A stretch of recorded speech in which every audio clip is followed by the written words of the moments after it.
le hey tuna hianin helai di la hian swimming pool la hian ka cheng do na avoi khatna turania kala chengai lova he thuk thale maya a thuk lai hian ka pil to a mai ro chu thuk lo lai te po oma kan leu ve bar do na ni kala in phel lova ti hian kala oma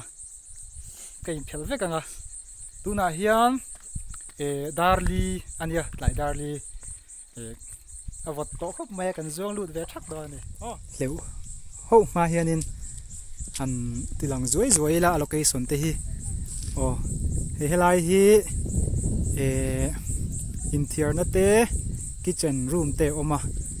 amai ro chu a building hi pe ani to a sakzo ani to a hon ala ni lova ala man thei chia lovani tian han clear tha ila kan ma zon takso ko choro pui kalkong thla kha ni a wangche ko chung lam kha ni a ti chuan tuna kan hmu khu man lai zu bel ani a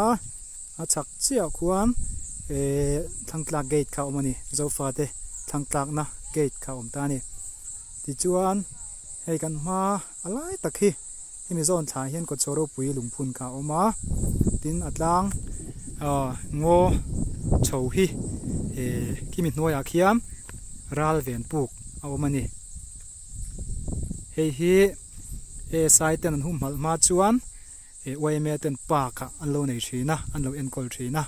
chutiang chuanin uluk te vian enkol thina tuna chuan centralin awum hal tlat to ni khu alai takami khu zofa te thangtlak gate ani a chaka achung rangwa inpa zol dup hi ticket counter turani moi ro chu manala ni lova zubel lem kan hu boka he building hi ni swimming pool sir om kha helai hi interior na vek kani he building hi interior na vek kani ata hianin mi pa le me chia interior na engkim mai tam tak omani achunga hian tala inai a in kal thapa kan lut theiri don lova helai mun hi water point ania tuilum tuivot her chua tur ta hian a omani achunga khona khol len thatak mai bun ani bokani ti chuan apia hi kitchen room ani deu maya ronga in bol theya gas stove oma apia hian tamwak lo riana om bokani anuam khop mai ai kalawangin achung kan en theilon lovani na hian hei atlai deuh hlek to lerol ron kalan omatuna hian hei kan lu main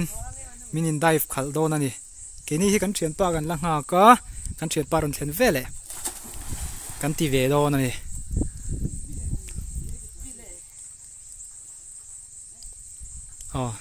an pil wang mai ni okay dive don na tuna hian ka in phel don na hei he ka ma ding hi tui hleu thiam de mai ni katlak vai chuan kapil vai chuan ani hi aron zuang lut ngal don ani aron zuang lut ngalang ten hein dive salona ten là kan lo en ang tui le theu ngai mi lo ni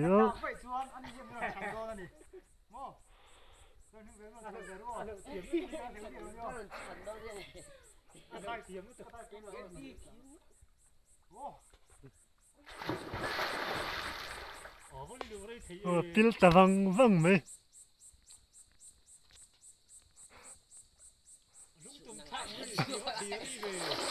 hay cho đó thế nào lên nó rất liệu càng phê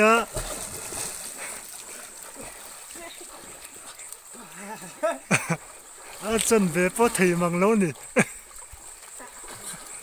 ngar mấy uy uy túi liệu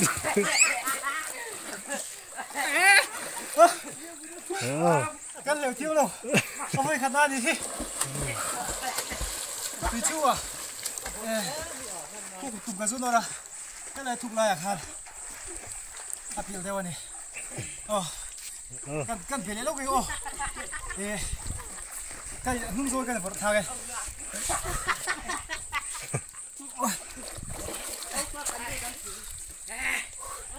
cái tàu cúc vậy, cái này cái thuốc đều à, cái tàu bồi đôn, thuốc lâu nữa lấy cái xí nữa, bây giờ mà sắp biết hay là cái đại phan này, thuốc ngõ hay, cái cột tùng hay là gì, cái số hay là bồi hay ăn thèm, cái số này, nuông phát lâu. là hi thu nó lại về hay là kiểu hi thu giống hi hey thu hay cái ham tang à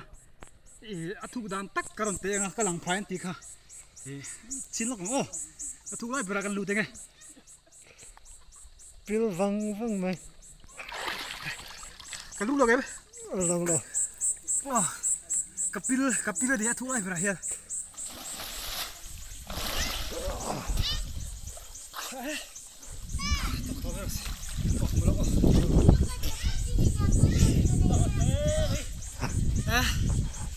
túi xe ngay lâu gần nè cái xe cái lulu về là thô thầm giống rồi lulu coi lulu này thì lâu nè ở đây tôi cũng bé ngô cái này tôi ngắm được rất lâu vậy cái sao có cái gì alasnan cái hiệu liền á từ trong căn tụ tòng để thu về khóc về ô cái này đó đi cái bên này thích em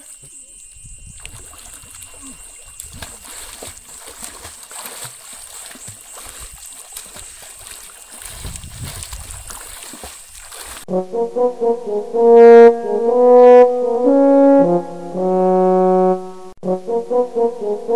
you.